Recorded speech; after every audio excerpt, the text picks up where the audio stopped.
창세기 5장은 아담의 족보가 등장하죠. 그 지난 시간에 이제 그 족보는 그들이 몇 년을 살았든 간에 결국은 죽었더라라고 이제 결론을 내고 있다고 했습니다. 모든 족보는 죽었더라가 결론이에요. 죽었더라. 이때 인간들이 1000년 가까이 살았지만 결국은 죽었다라는 것이 이제 죽었다라는 결과를 반복해서 성경이 강조하고 있는 것이죠.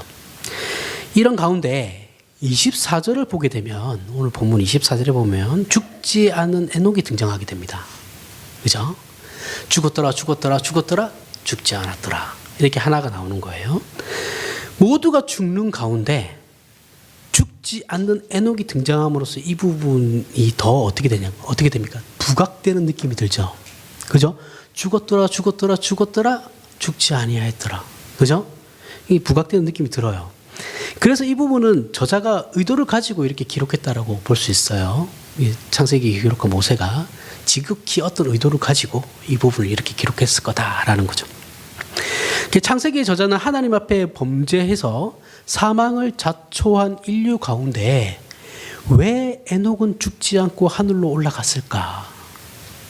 자, 이런 궁금증을 이제 독자들에게 유발하게 하는 거죠. 유발하게 함으로 이 상황에 독자가 관심을 가지고 집중하도록 의도를 하고 있는 거예요. 물론 22절에서 에녹은 하나님과 동행했기 때문에 라고 이제 이유를 설명하고 있고 그리고 오늘 지금 24절에도 반복해서 하나님과 동행했다는 것을 기록하고 있죠. 이렇게 에녹은 하나님과 동행함으로써 이제 생물학적인 죽음을 맛보지 않은 상태에서 하늘로 들려 올라갔어요.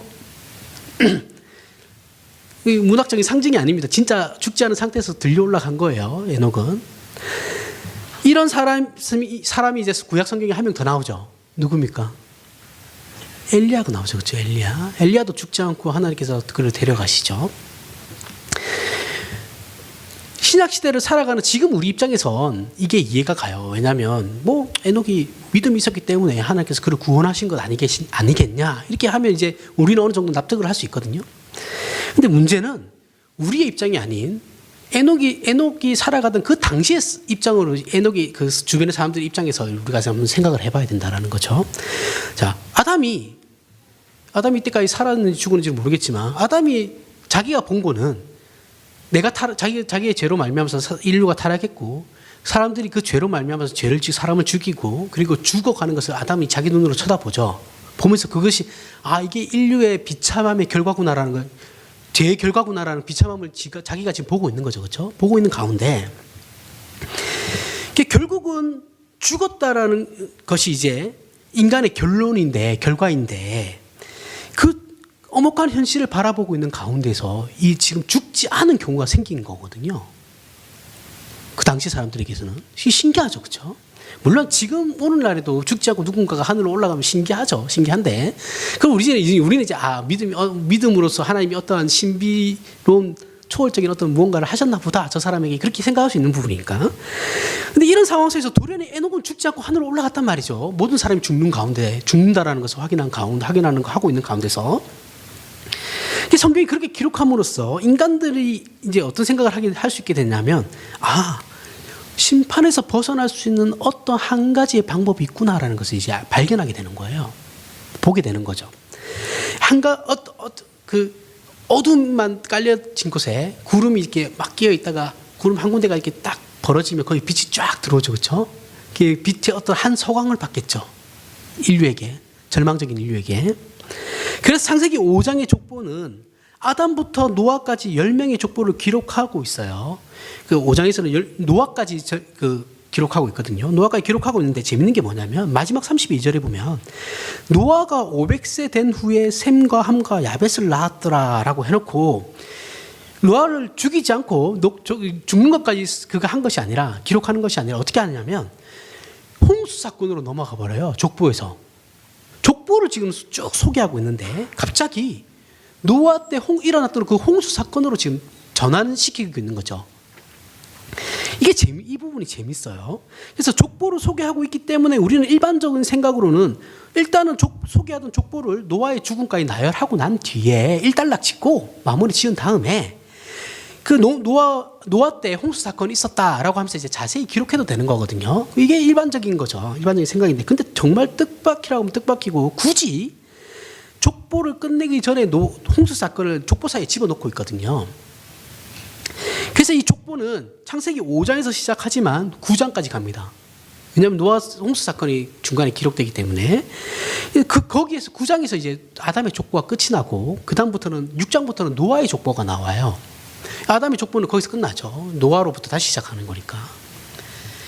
굳이 이렇게 그럼 기록한 이유가 뭘까라는 생각을 우리가 한번 해봐야 되는데, 아담의 족보에 죽었더라를 강조하면서 죽지 않은 에녹이 부각된 것과 동일한 목적을 가진다라는 거예요. 에녹과 동일한 목적으로 모든 인류가 죽는 심판이죠. 홍수 심판은. 그렇죠? 홍수 심판에 대해서 이제 부분 심판이라고 얘기하는 사람들이 있어요. 그 지역에서만 일어났던 심판, 홍수였다, 이렇게 얘기하는 사람, 우리는 그렇게 믿지는 않습니다. 우리는 인류 전체가, 지구 전체가 홍수에 물에 더 뒤덮였다고 우리는 믿어요. 물론 이렇게 얘기하면 이제 이상한 사람들이라고 생각하겠지만 어쨌든 그건 우리 신앙이니까. 하여튼 우리는 그렇게 다 믿습니다. 믿고 이제 홍수 사건, 모든 인류가 이제 죽는 거예요. 죽는 가운데 노아 가족만이 살았단 말이죠. 이게 이제 그 앞에 그 에녹이 더 부각되었던 그런 형식과 같은 형식으로 이제 노아를 소개하고 있는 겁니다. 창세기 6장 9절을 보면 이제 노아가 홍수 심판을 면한 이유를 성경이 설명해요. 창세기 6장을 한번 보십시오. 6장 9절에 보면 노아는 의인이요 당대 완전한 자라 그는 하나님과 동행하였으며 라고 되어 있어요. 6장 9절에 보면 여기서 우리는 에녹의 경우와 노아의 경우가 공통되게 어떻게 되어 있어요? 하나님과 동행한 것이 공통된 인류의 운명인 심판과 사망으로부터 벗어난 이유인 것을 우리는 확인할 수 있죠. 노아도 그렇고 에녹도 그렇고 둘 다 하나님과 동행했다라는 말이 있어요. 그렇죠? 하지만 우리가 성경을 볼 때 주의해야 하는 점이 있습니다. 우리는 성경에 특히 어떤 등장인물이 특별한 일을 겪는 것, 그렇죠? 겪게 되는 것을 보게 되면 본문으로 따지면 이제 노아와 에녹이 되겠죠. 노아는 죽지 않고 하늘로 올라갔고 노아도 다 죽는, 인류가 다 멸망하는 가운데 자기들만 살았으니까. 자, 이 특별한 일을 겪죠. 이렇게 에녹과 노아처럼 이런 특별한 일을 겪는 것을 보면 우리는 너무나 쉽게 어떤 식으로 생각을 하게 되냐면, 그들은 다른 사람들과 다른 어떤 무엇인가가 있었기 때문에, 또는 특별하기 때문에, 그것도 아니면 우리가 알 수 없는 그들의 어떤 탁월함이나 남다름이 있었기 때문에 그들은 하나님에 대한 믿음을 지키고 순종함으로 심판을 면할 수 있었다라고 너무 쉽게 우리는 생각을 한다라는 거예요. 그들의 어떠함이 있었기 때문에 그들이 구원을 받았을 거다라는 거예요. 이렇게 생각하기 쉽다라는 거예요. 하지만 여기서 우리가 잊지 말아야 하는 것은 에녹과 노아 당시에는 하나님께서 아담에게 말씀하신 원시복음 있죠. 원시복음이 뭡니까? 여자의 후손이 뱀의 머리를 상하게 할 그거예요. 여자의 후손으로 말미암아 구원을 얻게 된다는, 이것도 정확하게 알지는 못하지만 하여튼 여자의 후손으로 말미암아 구원을 얻는다라, 그 정도. 그것 외에 그 어떤 것도 하나님께서 구원에 대한 언급이 없어요. 그러니까 너희가 이렇게, 그거 말고, 그 원시복음 말고 너희가 이렇게 하면 구원받을 거야 라는 하나님이 그들에게 계시한 게 하나도 없어요. 언급한 것이 없어요. 원시복음 말고는. 그러니까 이들은 원시복음만 믿으면 되는 거였어요. 구원받으려면. 그들이 하나님께 어떤 조건에 부합할 만한 것이 없던 시기였다라는 거예요. 이러한 때 이 사건이 등장하는 거거든요. 그러니까 인간이 하나님께 어떤 조건으로 말미암아서 너 구원받기 합당하다라는 조건이 없는 시기에 지금 이들이 구원을 받은 거예요. 자, 그래서 오늘 우리는 창세기 5장에서 9장까지 에녹과 노아와 그 홍수 사건을 통하여 하나님께서 구원에 대해 어떤 설명을 하시는가를 생각을 해봐야 돼요. 추적을 해봐야 됩니다. 구약 성경에 등장하는 하나님의 사람들, 즉 범죄해서 죽을 수밖에 없는 그 피할 수 없는 운명 속에 있는 인류 가운데 구원의 반열에 올라선 사람은 우리 여러 명 알고 있어요. 에녹이 그렇고 노아가 그렇고, 그리고 누굽니까? 아브라함, 이삭, 야곱, 요셉 다 그렇죠. 그들은 하나님으로부터 어떤 복을 받는데 어떤 복을 받냐면 복의 근원으로 부름을 받아요. 자신들의 후손들이 하늘의 별 같고 바다의 모래 같으리라는 복된 약속을 얻은 자들이에요. 오늘 본문식으로 하면 하나님과 동행한 자들이라는 말이에요. 이 말인 즉 이것을 창세기 48장에 보면 48장 한번 볼까요? 창세기 48장. 오늘 성경을 좀 많이 찾을 겁니다. 창세기 48장 못 찾으시면 그냥 제가 읽을 테니까 들으시면 됩니다. 굳이 찾지 않으셔도 돼요. 찾는 게 힘드신 분들은 그냥 들으십시오. 48장 15절 상반절에 야곱이 나와요. 야곱이 이제 이런 고백을 합니다. 48장이면 거의 창세기 끝이죠. 그렇죠? 야곱이 이제 하나님께 신앙 고백하는 내용인데 이렇게 야곱이 하나님께 고백해요. 내 조부 아브라함과 아버지 이삭이 섬기던 하나님이라고 해요. 자, 아브라함과 이삭이 하나님을 섬겼다라는 것은 하나님과 동행했다라는 말이거든요. 그런데 그 밑에 보면 15절 하반절부터 16절 상반절까지 내용을 보면 야곱이 이 자신에 대해서는 다르게 표현해요. 자신이 하나님을 섬긴 거에 대해서는 이제 다르게 표현하는데 이렇게 표현합니다. 나의 출생으로부터 지금까지 나를 기르신 하나님, 나를 모든 환난에서 건지신 여호와의 사자께서, 이렇게 다르게 표현해요. 근데 이게 뭐 다른 고백은 아니에요. 그러니까 야곱이 아브라함과 아버지 이삭이 섬기던 하나님, 그 섬기던 하나님은 이제 하나님과 동행한 것이다라고 표현했지만 자신의 표현, 하나님께서 자기를 기르셨고 지키시고 구원하신 것은 하나님과 동행했다라는 것에 포함된다라는 거예요. 그러니까 아브라함과 이삭은 하나님을 섬기는 것이 즉 하나님과 동행한 것이다라고 표현했고, 하나님께서는 나를 섬겼는데 나도 하나님을 섬겼지만 하나님께서는 그것보다 나를 먼저 기르시고 지키시고 나를 구원하셨다라는 것이 그 섬겼다, 그 동행, 하나님께서 하나님과 내가 야곱이 동행했다라는 것에 들어간다라는 거죠. 그러니까 섬긴 것으로 우리는 그냥 섬겼다 하면 그냥 저 사람이 하나님을 섬겼나 보다라고만 생각하는데 그게 아니고 그 섬긴 거 안에는 하나님께서 나를 기르시고 지키시고 구원하시는 것도 포함된다라는 거예요. 그런데 재밌는 게 뭐냐면 우리가 이 부분을 읽을 때 또 잊지 말아야 하는 것이 뭐냐면 야곱의 시대나 그 이전 시대, 야곱의 조상 시대에는 아직까지 율법이 주어지지 않았던 시기다라는 거죠. 그죠? 율법은 언제예요? 요셉이 죽고 난 뒤에 400년이 넘은 뒤에나 요새가 출애굽하면서 시내산에서 그죠? 받은 거예요. 그러니까 한참 전에 이런 일들이 일어난 걸 설명하기가 힘들다라는 거죠. 그렇죠? 인간의 어떤 조건은 분명히 없었다라는 거예요. 하나님께 내가 어떤 조건을 내세워서 내가 구원받은 것은 없다라는 거죠. 그러므로 율법 이전의 사람들, 즉 율법이 있기 전이다라는 것은 어떤 법칙이 요구되기 이전이다라는 말이에요. 그죠? 율법이 주어지기 전이니까 어떤 법칙이 없어요. 그때 당시에는. 그죠? 그러니까 어떤 행위의 법칙이 요구되기 전이다라는 뜻이에요. 사람들에게. 그죠? 법이란 성경의 율법이나 세상 법이나 다 인과율의 관계거든요. 인과율이라는 것은 원인과 결과의 법칙이죠. 인과관계 이렇게 얘기하잖아요. 그렇죠? 우리 인과관계 이렇게 했을 때 원인과 결과의 법칙. 야, 네가 뭔가를 했으니까 뭔가를 그런 결과가 나온 거지. 이게 인과율이죠. 내가 원인을 제공하면 그 원인에 상응하는 결과를 받는 것이 법제도죠. 그죠? 내가 죄를 지으면 어떻게 벌을 받는 것이고 내가 잘하는 것이 있으면 상을 받는 것이죠. 칭찬을 듣는 거예요. 이것을 이제 인과율이라고 하면서 행위의 법칙이라고 그래요. 행위의 법칙이라고 합니다. 그런데 이런 행위가 요구되는 법칙이 있기 전이다라는 거예요. 그 상황이. 그 말은 창세기 5장에서 에녹부터 출발하여 시작한 하나님과의 동행이라는 것은 결국 즉 인간 쪽, 즉 에녹이나 노아 등 그들 쪽에서 어떤 원인으로 말미암아 그들이 하나님과 동행할 수 있었다는 것이 아니다라는 것을 성경이 말하고 싶은 거예요. 제가 앞에서 이렇게 쭉 얘기하는 게 뭐냐면 결국 사람에게 어떤 뭐가 있어가지고 하나님께서 우리가 동행하신 것이 아니다라는 거예요. 그걸 성경이 성경이 말하고 싶은 건 그런 것이 아니야라고 말하고 싶은 거예요. 이것을 우리는 성경 창세기 6장 9절에 보면 노아가 등장하는 장면에서 다시 한번 볼 수 있죠. 6장 9절을 아까 우리가 봤죠, 그렇죠? 이것이 노아의 족본이라 노아는 의인이요 당대 완전한 자라 그는 하나님과 동행하였으며. 자, 이 내용만 보면 노아가 하나님과 동행할 수 있었던 것은 마치 노아에게 어떤 원인이 있었기 때문이라고 착각할 수 있죠. 왜냐하면 성경이 지금 노아는 당대 의인이요 완전한 자라고 표현하고 있잖아요. 그러니까 이건 마치 노아에게서 어떤 원인을 찾을 수 있는 것처럼 보이죠.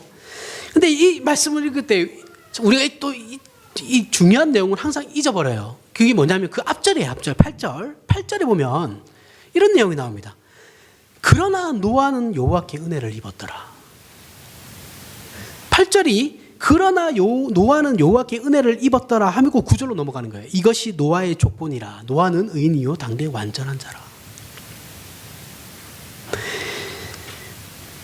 이것은 에녹이 하나님과 동행하는 삶을 살았다는 것이나 노아의 완전함으로 표현된 신앙들은 저들로부터 시작되거나 저들의 어떤 조건이나 자격이나 탁월함이기 이전에 하나님께서 그들에게 먼저 시작하신 결과라는 거예요. 이해가 되세요? 그들의 어떠함이 아닌 하나님이 그저 본인이 먼저 그들과 함께 하셨다라는 거예요. 은혜로. 그걸 성경이 지금 가르치고 싶은 거예요. 구약에서조차 지금 그것을 가르치고 있는 거예요. 사실 성경은 이것을 강조하고 이런 내용이 기독교 신앙에서 제일 중요한 원리인데 그럼에도 불구하고 우리의 죄악된 본성적 종교성은 우리 인간의 어떤 행위나 조건에 의한 인과적인 어떤 법칙으로 결과되어지는 신앙에 훨씬 익숙하다라는 거예요. 우리는 하나님 신이 아무런 조건 없이 우리에게 어떤 구원을 베푸셨다라는 것이 우리 입장에서는 달갑지 않게 느껴지죠. 너무나 부자연스럽거든요. 그래서 우리는 어떻게 생각하냐면 내가 뭔가를 해서 구원을 얻어야지. 이게 자연스러운 그렇죠? 종교성이죠. 우리가 기독교 말고 모든 세상의 종교는 다 그렇거든요. 지금 이슬람도 마찬가지입니다. 유대교도 마찬가지고 기독교를 제외한 모든 종교는 내가 치성을 드려야 되는 거예요. 우리가 가진 부패한 본성이 가지는 종교성은 기독교 안에서도 여지없이 우리의 치성으로 말미암아 주어지는 결과나 우리의 종교적 완전함으로 주어지는 결과를 자연스럽게 받아들여요. 우리의 죄악된 본성이. 이런 문제에 대한 오해가 모든 신자들에게 있어요. 우리 한국교도 마찬가지죠. 그러면서 우리 신앙에서도 크게 작용하고 있어요. 그죠? 여러분, 제가 생각하지 않는 신앙은 성장하지 않는다고, 성숙하지 않는다고 그랬죠. 사람이요, 아무 생각 없이 종교 생활을 하면요, 자연스럽게 글로 가요. 진짜 그래요. 아무런 생각 없이 생각을 하게 되면 내가 뭔가를 열심히 해야지 하나님께서 나에게 복을 주실 거다라고 생각하는 거예요. 이게 왜냐하면 우리의 죄악된 본성이거든요. 저절로 그렇게 간다니까요. 우리는 이 부패한 종교성을 버리기 위한 싸움을 그래서 날마다 하는 거예요. 그게 아니야라는 싸움을 맨날 해야 된다고요. 매 순간. 여기에 특화된 것이 개혁파 신학이에요. 칼빈주의예요. 개혁파 신앙이라는 건 매 순간 하나님 앞에서 나 자신을 개혁해 나가는 거거든요. 매 순간 하나님 앞에서 나를 개혁해 나가는 거예요. 도태될 일이 없죠. 그렇죠? 맨날 그렇게 살아야 되니까. 그래서 개혁파 신앙은 뭐 세상 사람들은 고리타분하고 뭐 보수적이고 뭐 꼴통이라고 하지만 사실은 진취적이에요. 가장 진취적이고 적극적이고 능동적인 신앙이에요. 제가 같은 의미에서 말을 3번 하는 건 그만큼 중요하다라는 거죠. 정말 그렇습니다. 개혁파 신학 소개는 여기까지 하고 로마서를 한번 보겠습니다. 로마서.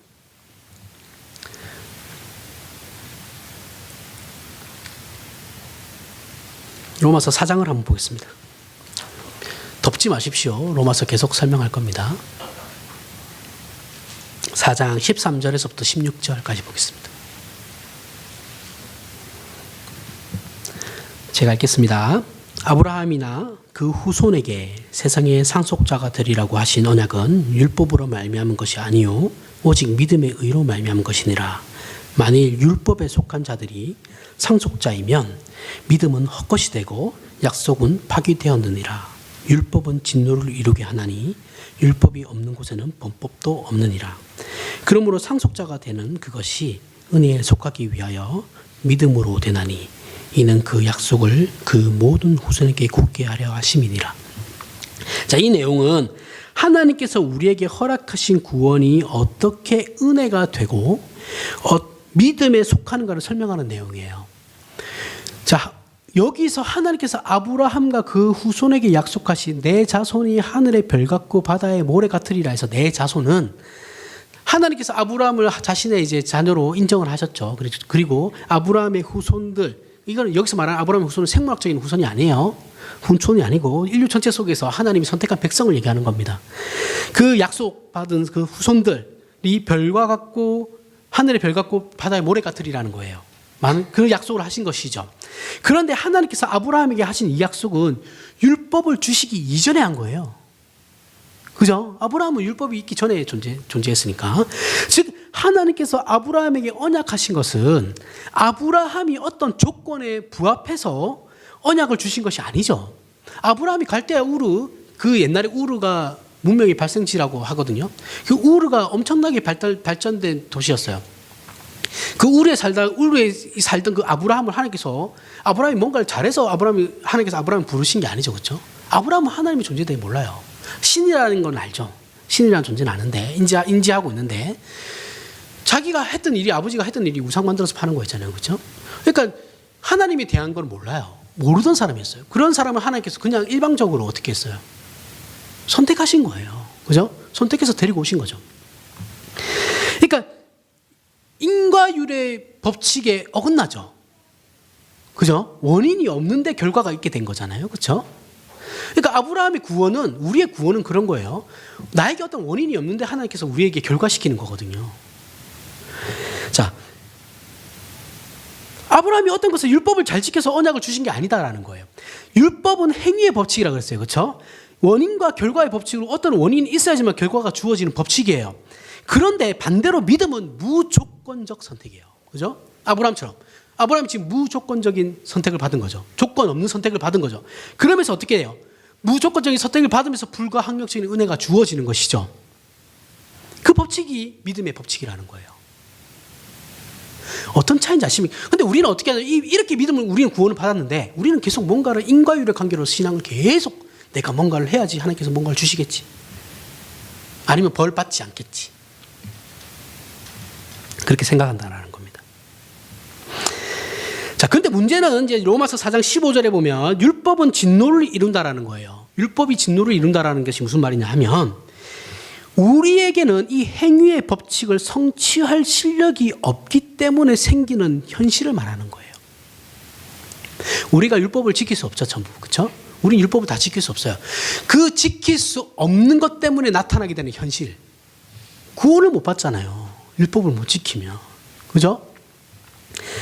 우리에게는 구원에 대한 그 어떤 원인을 제공해서 결과를 얻을 만한 능력이나 실력이 없어요. 우리 사람에게는, 우리 모두에게는 그래요. 모든 사람은 그래요. 그 율법인 행위의 법칙을 이룰 만한 실력도 없는데 그 율법이 우리에게 주어지면 우리는 더 큰 곤란이 생기겠죠. 그죠? 우리가 그것을 지킬 수 있는 실력이 없는데 하나님께서 어떤 법칙을 주시면 우리는 난리 나는 거예요. 구원 못 받아 구원 받은 사람 한 명도 없어요. 난리가 나죠. 그래서 하나님께서 그것을 너무나 잘 아시기 때문에 어떻게 하시냐면 하나님께서 구원을 믿음으로 이루게 하신 거예요. 무슨 말? 계속 들어보시면 이제 설명이 됩니다. 믿음이라는 건 내 원인에 대한 결과를 믿는 것이 아니라 상대방의 원인에 대한 결과를 믿는 것이죠. 그죠? 믿음이라는 건 상대방이 어떤 것을 나에게 뭔가를 해주겠다라는 그 믿음인 거죠. 그죠? 그 은혜로 이제 주어진다라는 거예요. 그 이유가 이제 16절에 보면 잘 설명되어 있습니다. 로마서 4장 16절. 그러므로 상속자가 되는 그것이 은혜에 속하기 위하여 믿음으로 되나니 이는 그 약속을 그 모든 후손에게 굳게 하려 하심이라. 자, 이 말은 우리의 구원이 실패하지 않도록 틀림없이 완성되고 틀림없이 견인되게 하기 위해서 하나님께서 우리에게 어떤 그 원인을 찾으시는 것이 아니라 어떤 것을 해서 우리가 구원받게 하신 것이 아니라 하나님 스스로가 우리의 구원의 이유와 근거가 되는 방법을 택했다라는 거예요. 이해가 되시나요? 그렇게 하면 너무 불안한 구원이 돼버리죠. 내가 언제 어떻게 틀어질지 어떻게 알아요? 모르잖아요. 그럼 이 구원은 너무 불안한 구원이 되는 거예요. 그러면 하나님께서 이거 안 되겠다. 물론 이게 다 하나님의 작정하심이 예정 안에 다 들어가는 겁니다. 하나님께서 그래서 인간의 그런 연약함을 너무 잘 아시죠. 그래서 하나님께서 선택하신 방법은 너희 가지고는 안 되니까 내가 내 스스로 원인이 되어가지고 결과를 너희들에게 나타내 줄게. 이거예요. 너희들의 구원은 너희들이 만드는 것이 아니라 내가 만드는 건데 결과는 너희들의 구원으로 내가 나타나게 해줄게. 대단하지 않습니까? 이거 인과율의 관계를 다 깨버린 거거든요. 기독교가 그렇게 허접하지 않다니까요, 여러분.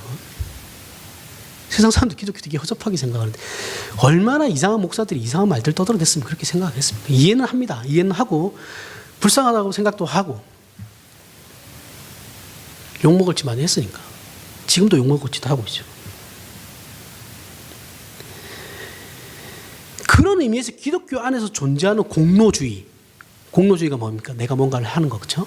공로주의로 말미암아 구원 얻는다는 모든 이론은 잘못된 거예요. 잘못된 겁니다. 오늘 본문에 등장하는 에녹과 노아로 비로소 시작되는 이 구원에 관한 인류의 희망은 에녹과 노아가 남달라서 또는 탁월해서 얻게 된 구원이 아니에요. 성경에서 탁월해서 하나님께 칭찬받는 사람 하나도 없어요. 다 지질이 못 나간 공상들이에요.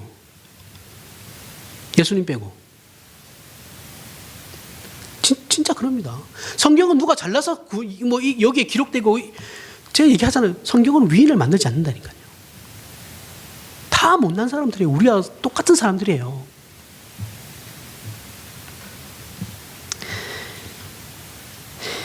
이들의 구원은 전적으로 하나님의 근원적인 개입으로 그 구원을 이루시는 일을 시작하셨다는 것을 성경이 우리에게 가르치고 싶은 거예요. 계속해서. 처음부터 끝까지 그 내용이에요. 성경은. 이런 이유 때문에 로마서 11장을 한번 볼까요? 로마서 11장 32절에서 이렇게 결론이 나요. 바울이 결론을 내리는데 11장 32절 하나님이 모든 사람을 순종하지 아니하는 가운데 가두어 두심은 모든 사람에게 긍휼을 베풀려 하심이로다. 자, 이것은 로마서 앞에 4장 13절에서부터 16절에 얘기를 압축한 거예요. 자, 하나님께서는 우리의 못난 것을 그냥 못난 그대로 두신다라는 거예요. 저나 여러분들의 못난 것을 그대로 두시고 그 상태에서 우리의 구원을 이루신다라는 거예요. 이해되세요? 그렇게 해야지 하나님의 전적인 구원, 은혜가 되는 거잖아요. 그렇죠? 내가 조금이라도 잘나면 안 되죠. 그럼 어떻게 구원하시느냐? 어떻게 구원하셨느냐? 우리에게 구원의 원인이나 근거를 요구하시지 않는다라는 거예요. 하나님 스스로가 우리의 구원의 원인과 근거가 되셔가지고 결과를 앞에서 얘기했듯이 결과를 우리의 것으로 만들어 주겠다라는 거죠. 하나님께서는 창조 때 가지고 계셨던 그 기쁘신 계획과 목적을 성취하는 방법으로 이 방법을 택하셔서 이런 것이 현실을 살아가는 고단한 우리 신자들에게 커다란 위로가 되는 거죠. 그렇지 않습니까? 내가 뭔가를 잘못해도 하나님께서는 내가 하나님의 자녀로서의 어떤 위치를 탈락하는 건 아니니까요. 붙들고 계시니까요. 하나님이 계속해서 나를. 내가 문제죠, 항상. 로마서 11장 32절 35절 그리고 바울은 또 이렇게 얘기합니다. 32절에서부터 35절을 보면 32절은 아닌가요? 하여튼 읽겠습니다. 35절까지인데 깊도다 하나님의 지혜와 지식에 풍요하며 그의 판단은 헤아리지 못할 것이며 그의 길은 찾지 못할 것이로다. 누가 주의 마음을 알았느냐? 누가 주의 모사가 되었느냐? 누가 주께 먼저 드려서 갚으심을 받겠느냐? 자, 이것은 세상에 어떤 사람이 자기 스스로를 원인으로 제공해가지고 그 결과를 요구할 수 있는가라는 것에 대한 바울의 말이거든요. 아무도 못한다라는 거예요. 아무도 못하고 우리 인간들에게 그런 능력도 실력도 없다라는 거예요. 우리는 우리에게 주어진 삶조차도 저와 여러분들 막말로 저와 여러분들이 지금 살아가는 그 삶조차도 우리는 건사하지 못하잖아요. 제대로. 힘들잖아요. 힘에 부치는 삶이잖아요. 그렇죠? 근데 우리가 어떻게 우리 힘으로 구원을 얻는다라는 거예요. 그리고 36절에 이는 만물이 주에게서 나오고 주로 말미암고 주에게로 돌아감이라. 그에게 영광이 세세에 있을지어다. 아멘. 자, 종교개혁자 존 칼빈이 이 말씀을 읽고 하나님의 절대 주권을 깨달았거든요. 그리고 영적 각성이 일어나서 종교개혁에 동참하게 됩니다. 결국 죄인된 인간의 전적인 부패와 전적인 무능의 상태로는 우리 인간이 어떤 원인을 먼저 제공하여 결과를 만들어낼 수도 그런 실력도 없다라는 것을 성경이 말하고 있는 거예요. 너희들은 할 수 있는 게 하나도 없어. 다 하나님이 하신 거야. 이걸 얘기하는 겁니다. 이건 오직 전지전능하신 하나님 말고는 할 수 있는 자가 없어요. 좀 더 깊이 얘기하면 하나님께서 요구하시고 계획하시는 인간, 저와 여러분, 자, 여러분들 대입해서 보세요. 하나님께서 나에게 무엇을 요구하시는가를 생각해 보시라는 거예요.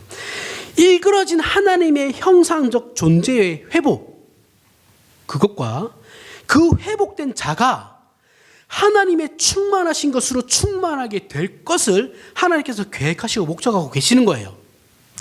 그런데 피조물인 우리가 아무리 우리 자신에 대해서 욕심을 내고 우리 자신에 대해서 상상하며 마음껏 만들어내는 그 어떤 것도 그게 뭐 훌륭한 사람이라 할지언정 그 어떤 것도 하나님의 지혜와 목적에는 발톱의 때만큼도 쫓아갈 수 없다라는 거예요. 인간에게 있어서 가장 뛰어난 지혜가 하나님에게 있어서 가장 낮은 지혜도 못 미치는 거예요. 우리가 신앙함에 있어서 오해하고 당황할 때가 우리가 믿음을 가지고 있음에도 불구하고 하나님께서는 우리가 원하는 대로 반응하지 않는 거죠. 내가 믿음이 있는데 내가 하나님 자녀인 걸 내가 확신하고 있는데도 하나님께서는 내가 원하는 방식대로 해주지 않으세요. 여기에서 우리는 당황하죠. 그래서 이게 뭔가 하죠. 그죠? 그 이유는 우리가 기껏 욕심을 내고 소원한다라는 것이 하나님께서 우리를 향하여 가지시는 그 어떤 목적, 비교가 되지 않기 때문에 그런 거예요. 내가 부모인데 내 자식과 이수정 사모가 구루가 지가 스스로 엄마 나는 이게 제일 가치 있는 것 같아. 나 이거 할 거야 오늘부터 딱 했는데 엄마가 볼 때는 아니거든요. 야 그거 아니고 이게 더 가치 있는 거야. 엄마의 생각은 그런 거죠. 그죠? 그러면은 엄마가 그걸 하긴 두겠냐고요.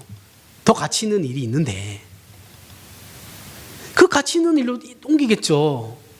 당연히 이건 안 들어주죠. 반응하실 이유가 없죠. 우리의 그런 욕심에 의한 강구에. 우리가 생각하는 정말 소박한 소원이라고 해봐야 생전에 남들에게 욕 안 먹고, 그죠? 아프지 않고, 자식들도 욕 먹지 않은 정도, 그 정도잖아요. 우리에게는 있어서 소박한 꿈이죠. 소망이 있고. 그런데 하나님은 거기에 만족하지 않으시겠다라는 거예요. 그건 네 생각이고, 나는 거기에 만족하지 않는다니까. 그래서 하나님께서 우리 인생에 직접 개입하시는 거예요. 우리가 기껏 내가 가치 있다라고 생각하는 것이라고 해봐야 하나님 생각할 때는 답답하니까요. 터무니없으니까. 그러니까 하나님께서 어떻게 합니까? 부모로서 개입을 하시는 거죠. 그러니까 우리의 삶이 어떻게 해요? 당연히 힘들죠. 그죠? 구루가 지가 하고 싶은 것이 있는데 엄마가 하지 못하게 하면 구루 입장에서는 힘든 거죠. 하지만 이건 하나님께서 우리를 싫어해서가 아니죠. 그죠? 하나님께서 우리에게 어떤 목표를 가지고 있으시기 때문에 그 계획과 기대가 있으시기 때문에 발생하는 일이라는 거예요. 여러분이 저나 여러분이나 예수 믿어서 힘든 건 하나님께서 우리의 우리에게 어떤 목표를 가지고 계시기 때문에 힘듦이라는 거예요. 그리고 하나님께서는 그 일을 우리의 힘으로 하라고 하시지도 않아요. 사실은 그것은 우리가 할 수 있는 것도 아닙니다. 하나님께서 만들어 가시고 채워 가시는 것을 우리는 놓치지 말아야 돼요. 내가 지난주에 몇 주에 거쳐서 성경 공부 때 얘기했던 건데, 내가 누군가를 용서해야 돼요. 그죠? 용서하는 일에 있어서 내가 정말 하나님께 들은 건 있으니까 용서해야 된다는 걸 알죠. 그래서 사람들에게 공적으로 내가 저를 용서하겠습니다라고 얘기는 해도 진짜 용서했냐라고요. 아니잖아요. 그죠? 사실은 내 마음속에 의문가 있거든요. 그럼 이거는 공식적으로 용서를 했기 때문에 그와의 관계는 유지될 수 있어요. 그런데 내 마음속에 진정한 용서가 있냐라고요. 이거는 시간이 필요한 거잖아요. 그 시간의 흐름에서 하나님께서 우리를 끊임없이 우리의 삶 가운데서 설득해 가신다라고요. 그 실력 없는 내가 입으로는 하나님 들은 은혜는 있으니까 용서한다고 얘기는 했지만, 그걸 진짜 그 사람 볼 때마다 막 우라통이 터질 때가 있죠. 기도할 때마다 막 답답한 생각이 들고 누워있으면 막 미쳐버릴 것 같은, 그렇죠? 그런데 하나님께서, 우리는 그걸 해결을 못해요. 근데 하나님께서 그거를 시간이 지남에 따라서 말씀을 통해서 우리를 변화시켜 간다라고요.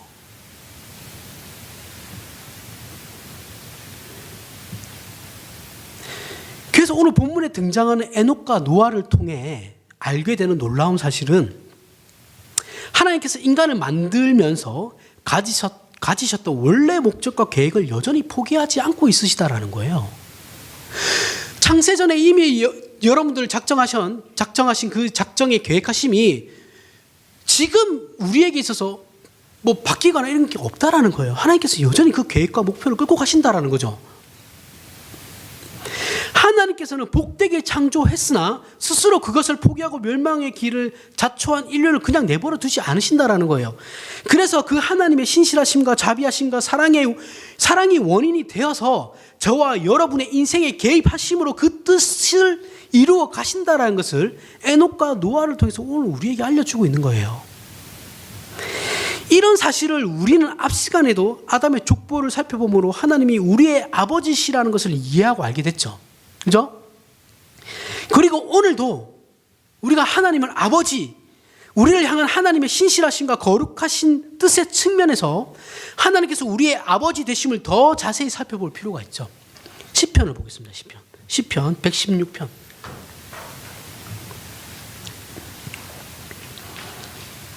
시편 116편입니다. 여러분들이 어떤 하나님을 알고 계신지 모르겠는데 여러분들이 생각하는 그 이상의 하나님입니다. 무엇을 생각했든 116편 5절에서부터 8절 보겠습니다. 116편 5절에서부터 8절 제가 읽겠습니다. 여호와는 은혜로우시며 의로우시며 우리 하나님은 긍휼이 많으시도다. 여호와께서는 순진한 자를 지키시나니 내가 어려울 때 나를 구원하셨도다. 내 영혼아 내 평안함으로 돌아갈지어다. 여호와께서 너를 후대하심이로다. 주께서 내 영혼을 사망에서 내 눈물을 눈물에서 내 발을 넘어짐에서 건지셨나이다. 이 고백을 통해 우리가 알 수 있는 건 뭐냐면, 하나님께서 우리를 대하실 때, 하나님은 신이에요. 우리는 피조물이고, 하나님은 우리가 하나님의 자녀이긴 하지만 비교할 수 없는 존재죠. 그렇죠? 그 비교할 수 없는 지존자께서 우리를 어떻게 대하고 계시냐면, 한낱 피조물을 어떻게 대하고, 그것도 죄지어가지고 배신까지 한 사람들을 어떻게 대하고 계시냐면요, 우리에 대한 어떤 값어치를 매겨서 대우하지 않는다라는 거예요. 저나 여러분들의 어떤 인격에 어떤 값어치를 매겨가지고 하나님께서 우리를 대우하지 않는다라는 거예요. 차별도 하지 않는다라는 거예요. 내가 남자기 때문에, 내가 여자기 때문에 그런 차별 없으시다라는 거예요. 내가 부자기 때문에, 내가 가난하기 때문에 그런 차별 없다라는 거예요. 다 동일하게 대우하신다라는 거예요. 기독교 신앙에 대해서 세상이 많이 오해하고 있고, 그리고 그 신앙을 가졌다고 하는 우리 신자들도 너무나 많이 오해하는 것 중에 하나가, 기독교 신앙이라는 것을 윤리, 도덕보다 조금 더 고급한 것으로, 그 정도로 이해하고 있다는 거죠. 즉 기독교 신앙을 윤리, 도덕이 가진 어떤 의 또는 이상, 그 이상을 추구하는 하나의 고급한 내용으로 이해해서 그 기독교 신앙이라는 것을 결국은 자신을 채찍질해서 자신의 어떤 나의 격을 높이거나 자신 안에 어떤 것들을 다듬어가서 수양하는 정도로 오해하고 있다는 거예요. 그런 게 아니죠. 만약에 정말 많이 양보해서 이런 것을 기독교 신앙이라고 생각하고 있다면 신자가 종교적인 헌신과 열심을 내야 하는 것은 당연하죠. 그렇죠? 그렇게 되면 하지만 그럼에도 불구하고 만약 그렇다고 하더라도 우리의 신앙의 원인, 우리 자신이 우리 원인의 신앙의 원인으로 작용할 수는 없다라는 거예요. 만약에 이렇다고 해도 원인으로 작용한다라는 것은 내가 얼마나 가치와 쓸모가 있나, 나라는 존재가 어떻게 남보다 나은가 이런 것을 말하는 거예요. 그러나 성경이 계속해서 말하는 것은 이런 것들이 하나님과 나와의 관계를 성립시키지 않는다라는 거예요. 하나님과 나와의 관계가 성립할 수 있는 것은 하나님께서 무한하신 사랑과 은혜로 나를 먼저 찾아오셔서 자녀 삼으신 것이 근거가 되는 거예요. 그러한 다음에 내가 하나님의 자녀가 되고 만들어지는 가운데 하나님의 자녀다운 반응을 할 수 있는 것이죠. 그리고 그것이 신앙적 헌신과 열심과 실천으로 나오는 거죠. 그죠? 어떤 차이인지 아시겠어요? 내가 무언가를 열심히 해서 하나님을 믿는 것이 아니라, 구원을 받는 것이 아니라 하나님이 나를 찾아오셔서 그에 대한 반응으로 우리가 이런 것들을 하게 된다라는 거예요. 완전 다르죠? 이해가 되시나요? 우리는 원래 하나님 앞에 어떤 것도 구할 조건과 자격이 없는 존재들이에요. 예수 그리스도를 믿음으로 말미암아 이제는 하나님 앞에서 그 어떤 것도 구할 자격이 없는 존재가 있는 존재가 되었죠. 그 이유는 우리는 하나님의 자녀이고 하나님께서는 우리의 아버지 되시기 때문이에요. 이건 우리에게 원인이 있어서가 아니라 예수 그리스도로 말미암아 하나님께서 우리를 그렇게 대해주시기 때문에 그런 거예요. 우리는 죄인된 상태로 예수 그리스도를 믿어요. 그러면 하나님께서 우리가 예수 그리스도를 믿는 그 믿음으로 말미암아서 어떻게 해요? 우리를 죄 없다 해주시는, 우리의 죄를 가려주시는 거죠. 이걸 이신칭이라고 하는 거죠. 그래서 믿음으로만 구원을 받는 거예요. 그런 의미에서 우리는 사실 하나님 앞에서 면목은 없지만 예수 그리스도로 말미암아 뻔뻔하게 하나님 앞에 요구할 수 있는 거죠. 기도할 수 있는 거예요. 이거 잊으시면 안 된다는 거예요. 뻔뻔하게 나아갈 수는 있지만 당연한 것은 아니었어요. 그죠? 그러나 이 관계가 우리로 하여금 하나님 앞에 항복하게 한다라는 거예요. 뻔뻔하게 나아가는 그 자세가 하나님께서 우리로 하나님께 항복하게 만든다라는 거예요. 하나님 닮기를 소원하게 만든다라는 거예요. 이것이 신앙의 반응이에요, 반응. 이런 반응이 나오셔야죠. 교회를 20년을 다니고 30년을 다녀도 이런 반응이 없으면 그 사람 신앙생활 헛한 거죠. 망망을로. 구원을 받았는지 안 받았는지는 모르겠지만 신앙생활은 헛한 거예요. 시편 160편, 116편 5절 116편 5절을 보면 5절 시적으로 얘기하면 이런 겁니다.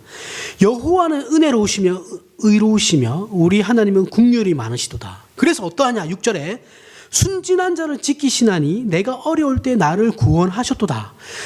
내가 나를 망쳐놨어도 하나님께서 나를 구원하시고 나의 편을 드신다라는 거예요. 그래서 8절에 있는 것과 같이 주께서 내 영혼을 사망에서 내 눈을 눈물에서 내 발을 넘어짐에서 건지셨도다.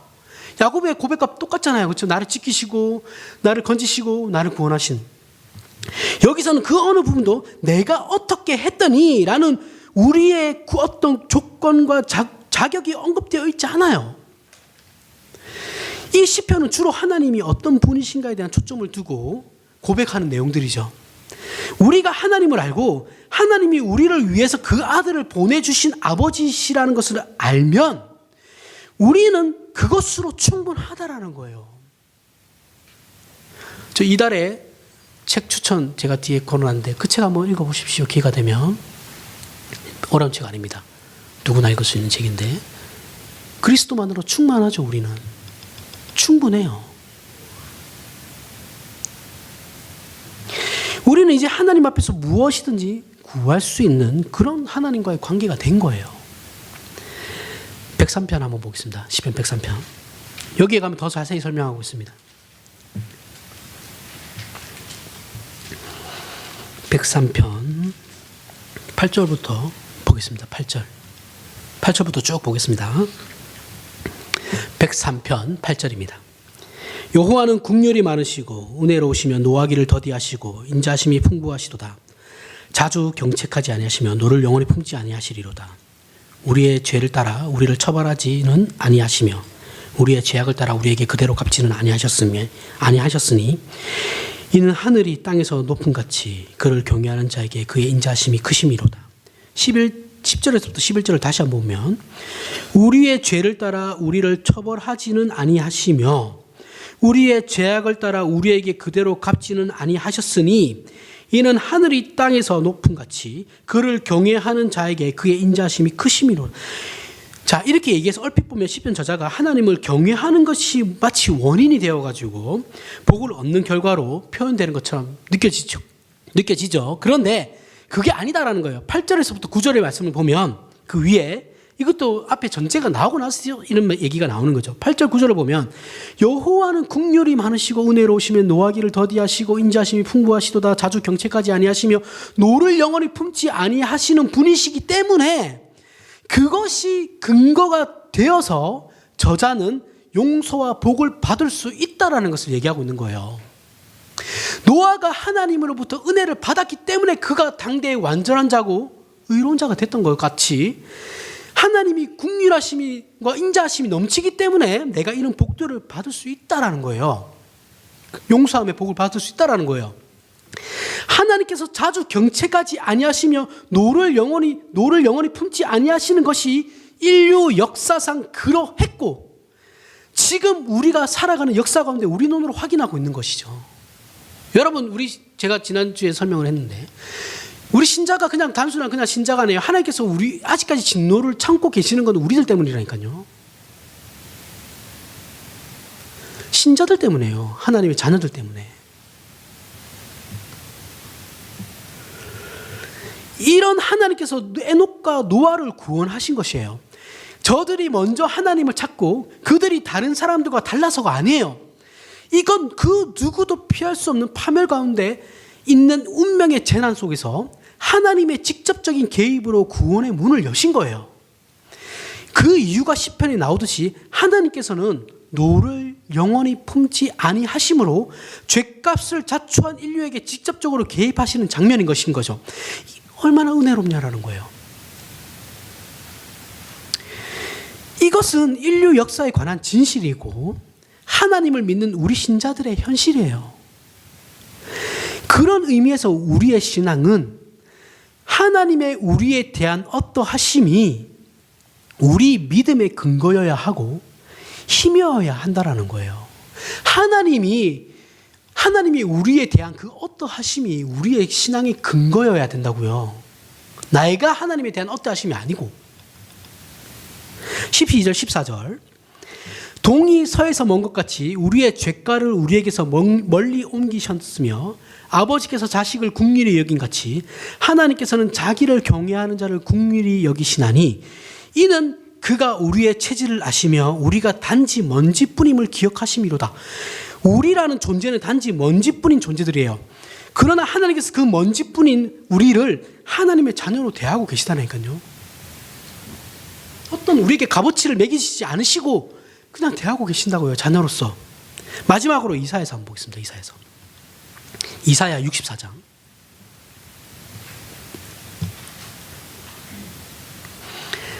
이사야 64장인데 찾으시면서 들으십시오. 여기를 보면 남유다가 이제 바벨론의 포로가 되어서 저들이 죄값을 받아요. 망해요. 남유다가 이제 망하는데 여기서 이사야의 고백을 여러분들 잘 보셔야 됩니다. 이사야가 하나님께 구하는 건 회개합니다, 용서해 주십시오가 아니에요. 자기네들이 잘못을 64장 6절에서부터 9절입니다. 6절에서부터 9절. 이사야 얘기를 한번 들어보십시오. 무릇 우리는 다 부정한 자 같아서 우리의 의는 다 더러운 옷 같으며 우리는 다 잎사귀같이 시들므로 우리의 죄악이 바람같이 우리를 몰아가나이다. 주의 이름을 부르는 자가 없으며 스스로 분발하여 주를 붙잡는 자가 없사오니 이는 주께서 우리에게 얼굴을 숨기시며 우리의 죄악으로 말미암아 우리가 소멸하게 되었음이니이다. 그러나 여호와여 이제 주는 우리의 아버지시니이다. 우리는 진흙이요 주는 토기장이시니 우리는 다 주의 손으로 지으신 것이니이다. 여호와여 너무 분노하지 마시오며 죄악을 영원히 기억하지 마시옵소서. 구하오니 보시옵소서. 보시옵소서. 우리는 다 주의 백성이니이다. 지금 이사야가 근거로 들이대는 게 뭐예요? 하나님 우리 아버지시잖아요. 그렇게 너무 화내지 마십시오. 용서해달라는 게 아니에요, 지금. 자녀로서 다시 한번 기억해 주십시오. 이건 앞에 시편 103편의 내용과 그대로 직결되는 거예요. 이것을 믿음이라고 하는 겁니다. 여러분, 내가 뭔가를 열심히 믿어가지고 뭔가를 얻어내는 게 믿음이 아니고 이런 게 믿음이에요. 우리가 고백하며 소유하고 있는 믿음이란 하나님 앞에서 무엇을 요구할 자격이 있어요. 물론 있습니다. 그러나 그것보다 하나님이 누구이신가를 먼저 아는 거예요. 그게 우리의 믿음이에요. 그 하나님이 어떤 하나님입니까? 국률이 많으시고 은혜로우시며 노하기를 더디하시고 인자하심이 풍부하시며 자주 경책하지 아니하시고 노를 영원히 품지 아니하시며 우리의 죄를 따라 우리를 처벌하지는 아니하시고 우리의 죄악을 따라 우리에게 그대로 갚지는 아니하시며 하늘이 땅에서 높음같이 그를 경외하는 자에게 그의 인자하심이 크신 누구시라고요? 우리 아버지시라고요. 부모 자식 간에 무슨 이해관계가 있어요? 요즘은 이해관계도 있습니다. 물론 인류 역사상 이해관계 많았습니다. 근데 진짜 정상적인 가정에서 부모 자식 간에 무슨 이해관계가 있어요? 그래도 받을 건 받으십시오. 돈 빌려주신 거 있으면 다 받으세요. 꼭 받으셔야 됩니다. 이해관계 없어요. 그렇죠? 부모가 자식에게 어떤 이해관계를 바라고 뭔가를 하는 사람은 이상한 사람이죠. 부모가 자식에게 어떤 인과율의 관계를 들이대지 않죠. 야, 내가 이만큼 했는데 네가 나를 이 정도로 해줘야지. 물론 요구할 수 있습니다. 권리예요. 권리인데 그렇게 생각하지 하고 하시는 분은 없잖아요. 그렇게 생각하고 애 키우시는 분 있으세요? 없잖아요. 그냥 하나의 인격체로 그냥 키우는 거죠. 그렇죠? 그가 나에게 뭔가를 해주면 고마운 거고 안 해줘도 별로 하실 거 없고 그냥 네 인생 잘 살아. 그거잖아요. 이 믿음이 우리로 하여금 하나님의 자녀로서 우리의 못난 것과 삶의 모든 어려움 속에서도 하나님께서 나를 선한 길로 인도하시며 그러한 가운데 결국 나를 하나님 앞에 항복시킬 것이라는 믿음에 순종과 인내와 승리를 반드시 만들어낼 것이다라는 거예요. 오늘 이 말씀을 통해서 이 모든 것을 우리가 확신하고 기뻐하며 신앙과 삶을 진취적으로, 적극적으로, 능동적으로 살아가는 저와 여러분이 되시길 바랍니다. 기도하겠습니다.